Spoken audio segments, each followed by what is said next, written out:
umasa di na kita kaya mahalin, di na kayang tiisin, di na kayang tanggapin ang mga pasakit mo hanggang ngayon dumidiin. Kapag nakikita ka ang puso ko'y dumadaing, hindi ko matanggap na kanaya mo lahat. Aking ginagulat na malaman ko lahat ng mga panluloko mo at magagago. Di na mababago kahit na mangako ka na di na muli sasaktan. Di mo na mapapalikan nakaraan natin dalawa. Ako'y wag mo na kausapin dahil meron na at mahal ko na siya ngayon. Kaya ngayon ako ni ilayuan, matagal na kita pinatawad kung alam mo lang. Simula pa lang na matabuan ko ang isang babaeng dapat ko na mahalin. Huwag kang umagkunyaring, hindi ka nasaktan. Sa iba na nabaling at baka masaktan.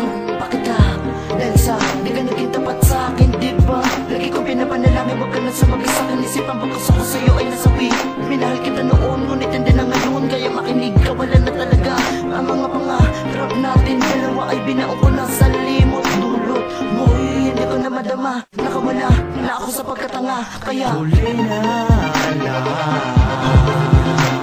Huli na. Kasi huli na lang. Huli na. Mapatawad ka, maging tayo pa.